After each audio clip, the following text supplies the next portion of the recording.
Hi everyone, welcome back to the episode probably 36 of the Learning Kotlin Life.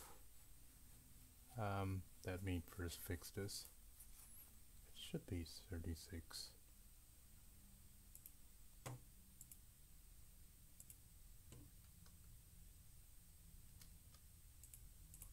Here it is. 36, right? Yeah. So, wait a moment. Okay, so we're reading more docs today. Learn function and lambdas. We start here. So, multi-platform programming. No, we're not going to read these. These are not that important for us now. So, other destructor, declarations, collections, ranges, type checks, and casts. Okay, these seems to be really important to me, at least. Reference, keywords, no, not. Oh, grammar. What's grammar? Oh, yeah, really. Oh, yeah, of course. Oh, this brings me back the memories of compiler, which I never finished my compiler assignments. Calling Java from Kotlin. No, not now.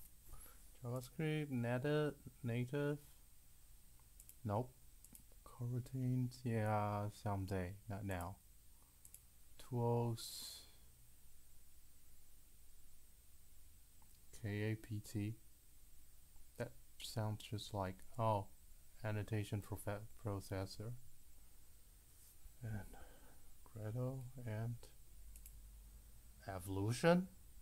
Nice. So, yeah, probably we're going to read. Let's take a look at if this is interesting. Destructuring. Because there are no destructors in Java.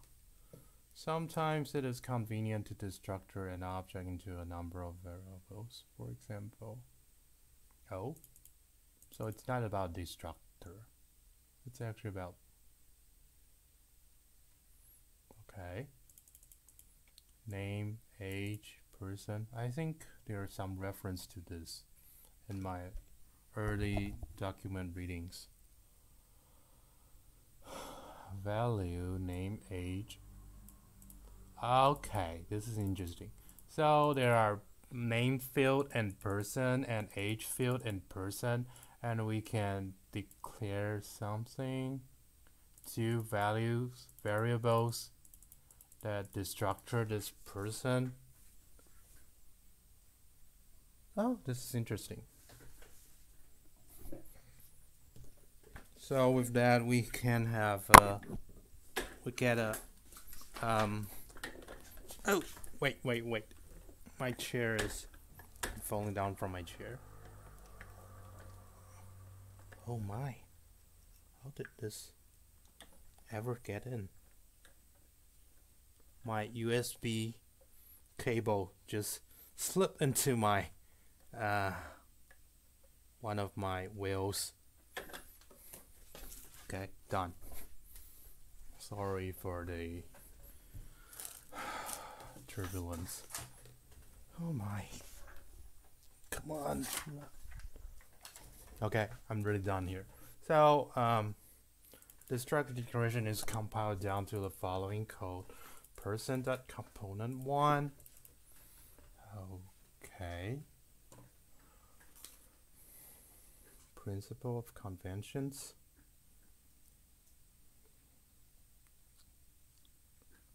Anything can be the right hand side of a destructuring declaration.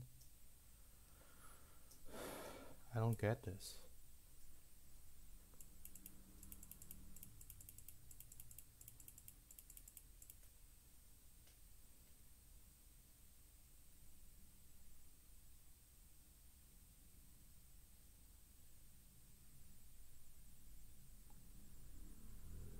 Huh?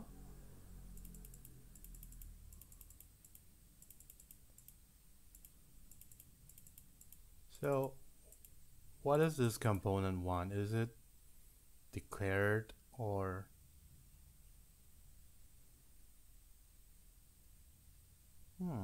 I don't quite get it.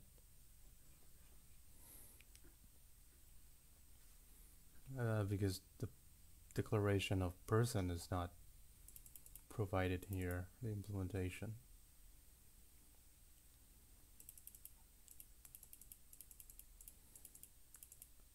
So there's a result which has a result and a status. Yeah. So the name needs to be pairing.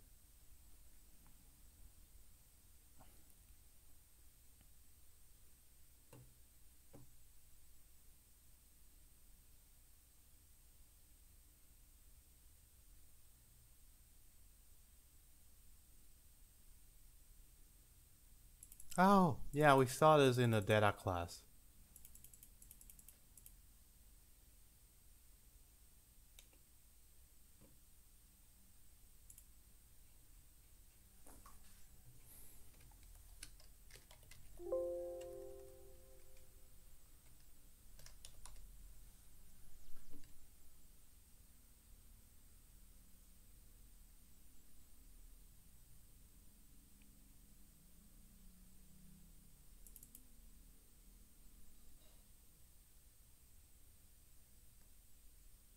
User has a name and an age. Name, age.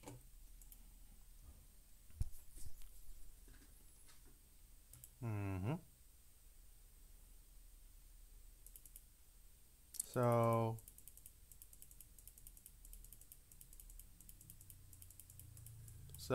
this is just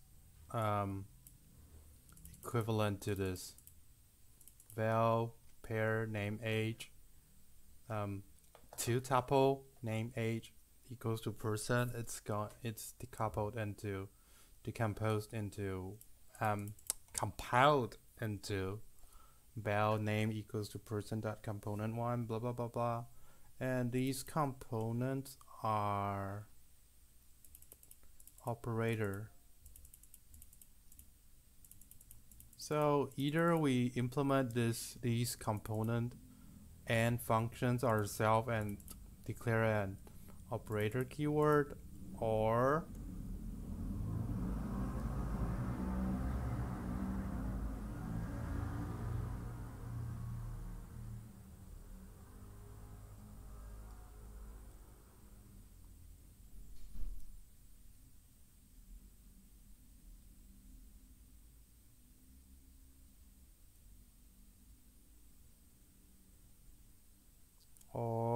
probably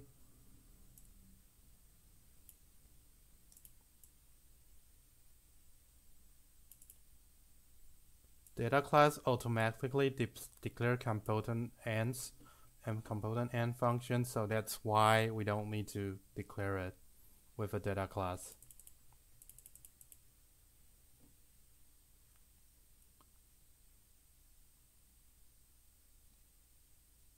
Key value in map. We need an iterator, and we need component 1 and component 2 implemented. And so, oh, these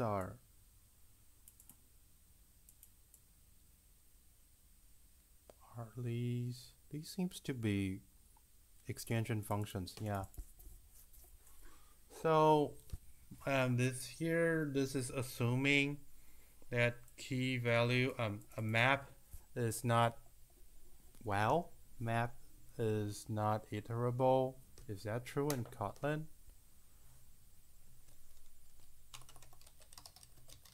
I think it's not true in Java. Iterable.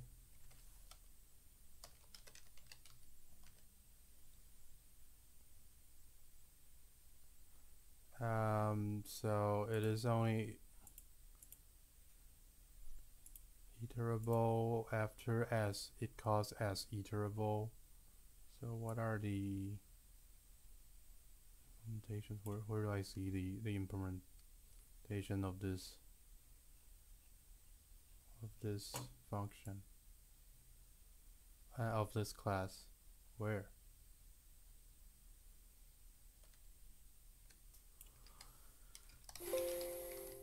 Well, we don't see that like we do in Java, probably.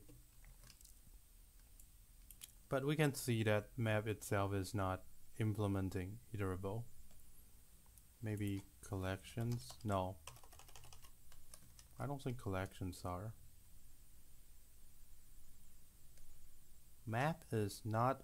Oh, map is an interface. So yeah, that's why maps are not iterables by default. It is just an interface itself. But mutable map is it's still an interface.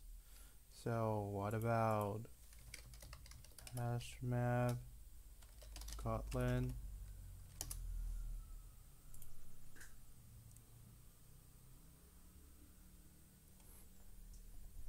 Huh? Type alias.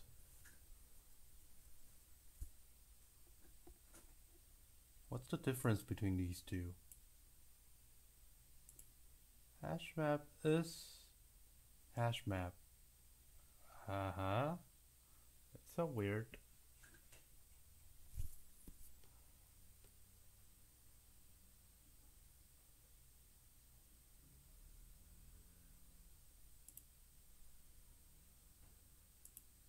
Oh, there it is.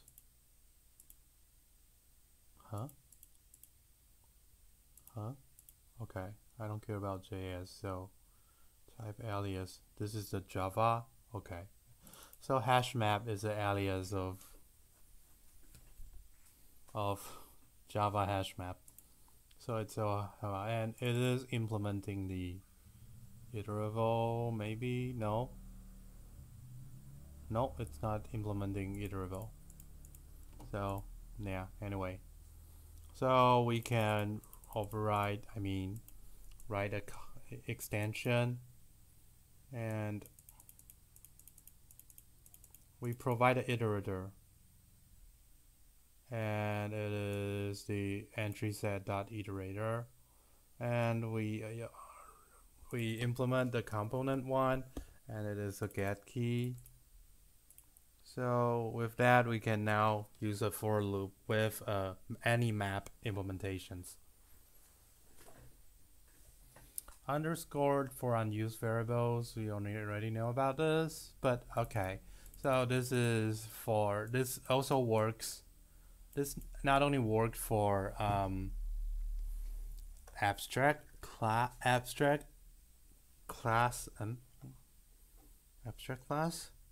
function. What was that? Lambda abstract function.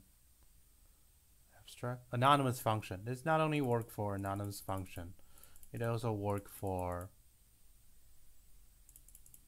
anonymous. I don't know, but we read this somewhere, and we know that the underscore is for unused variables, and this also work for destructuring.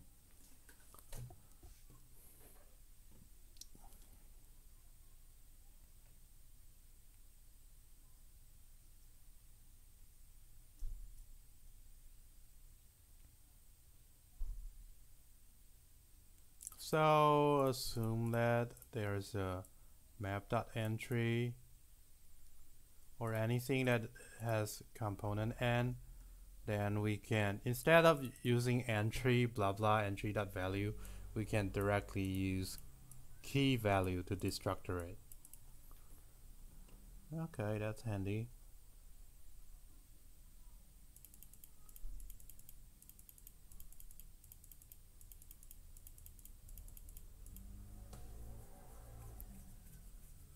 Okay, so don't use these parentheses incorrectly.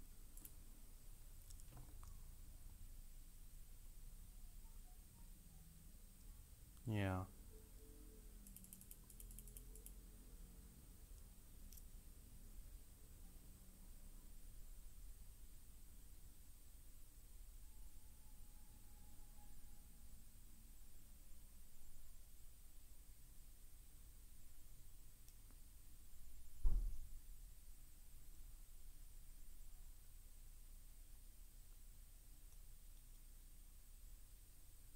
Oh, okay.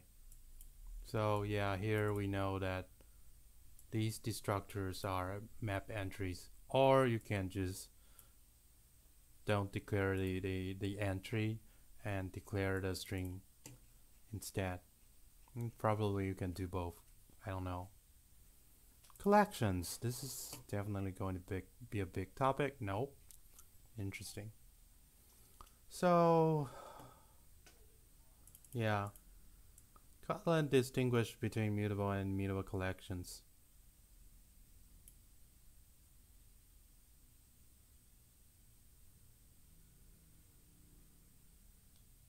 And yeah, this is kind of originate or already exists in Java, but people don't work on it really.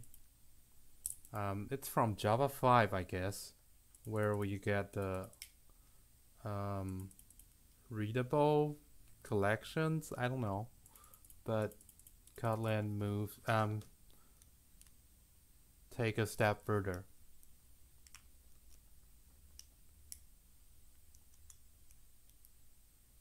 So yeah, there are two possibilities for a non-readable collection. It can be a read-only view of a mutable, or it can be actually immutable.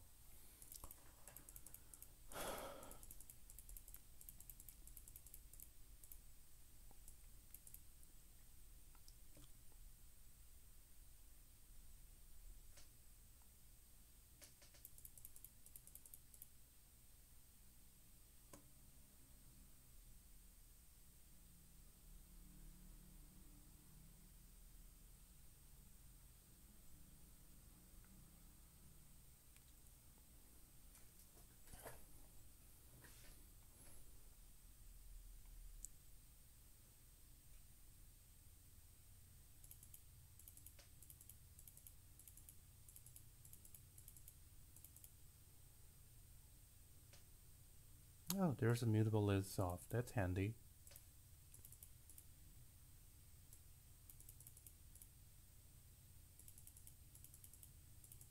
Read-only view dot of numbers. That's a type or parent type pointing to a more specific type, and because of that, it is lacking the ability to clear. Let's take a look at. This is probably yet another type alias. No, it's an interface. Out E, and I hope it does not have a clear. Yeah, it does not have a clear, so that's why it does not compile.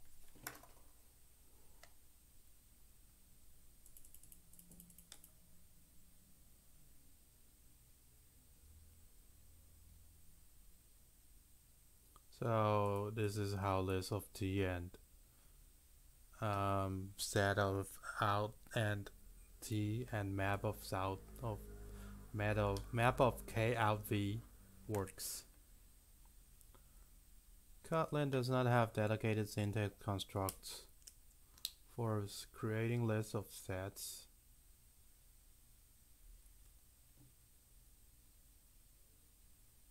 Yeah, so there are only library helper functions like this of mutable list of set of mutable set of that we can convert from primitive types, probably not only primitive types, to a list. We can create a list or a set or so on.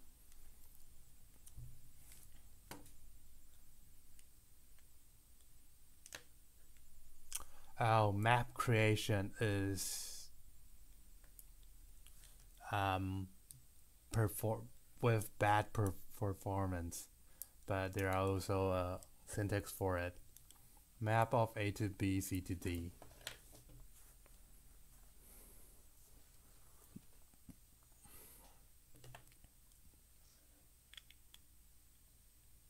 Only read-only map?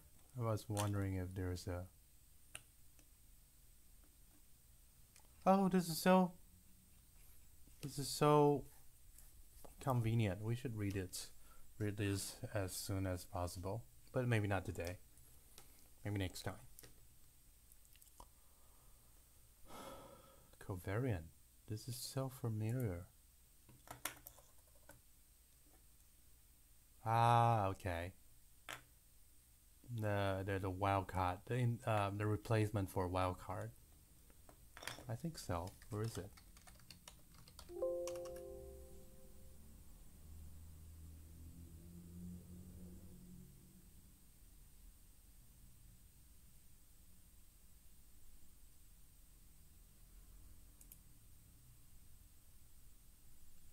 Oh my, not actually.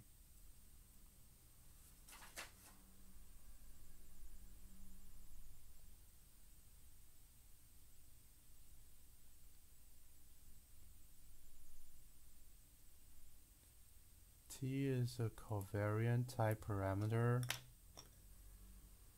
Yeah.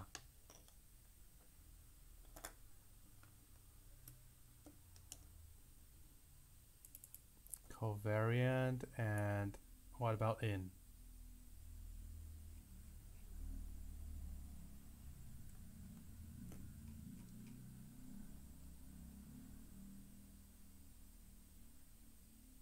Contravariant. Okay, so covariant and contravariant are different types of how do I name this, generics.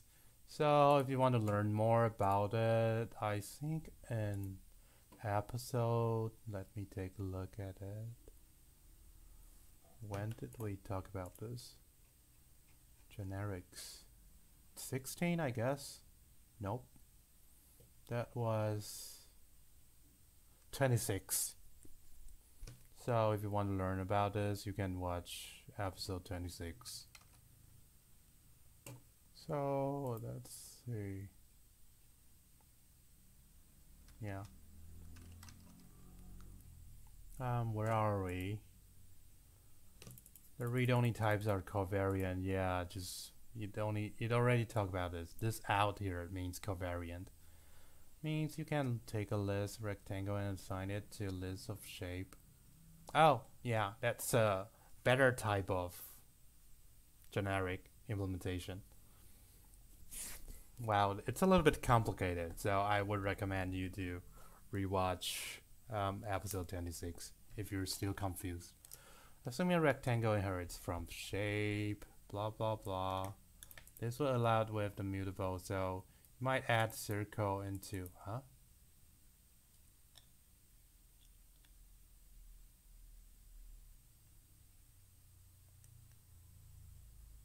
Huh? Oh yeah, they are covariants, but yeah, for mutable collections we can't allow this because you need to be both covariant and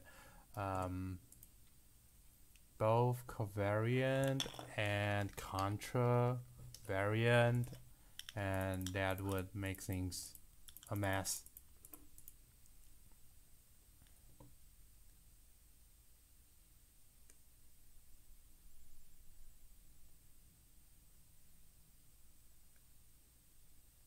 Sometimes you want to return to the color a snapshot of a collection at a particular point of time. Okay. To list. It duplicates and it will never change again. So this is the one that it talked about, that it is actually immutable collection.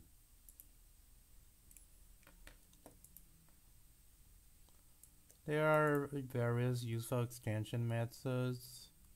List of, yes. First, last, filter. Oh, filter. That's interesting. On list and sets. Okay, only lists and sets, but not maps. Well, rewrite list is a mutable list of. Yeah, we know that. We already know this. Require no news. Oh, okay. Oh, huh? Require no nuls. What's this?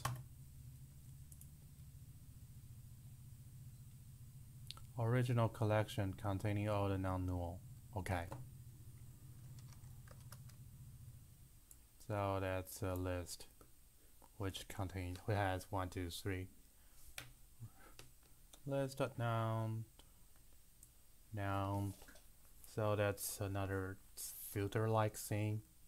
That's actually a opposite of filter, I guess. Item, first or null. Okay. As well as all the utilities you would expect, such as sort, zip, fold, reduce, and so on. Yeah. It's important to note that the operations on read-only collections would return a modified collection like plus, filter, drop.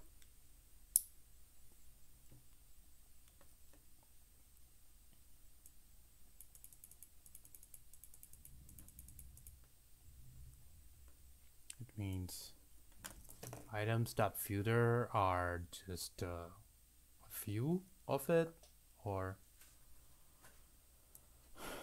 read-only collections. Oh, okay. If you have a read-only collection and you filter it, and so it's kind of like to really changing it, it does not create the results automatically. What does it mean by automatically?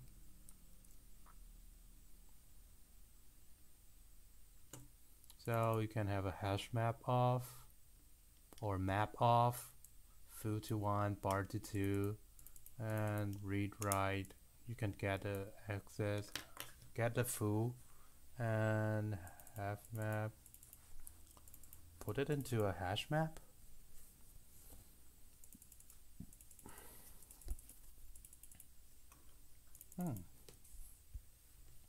Is this the copying constructor? I think so. Copying constructor. Yeah.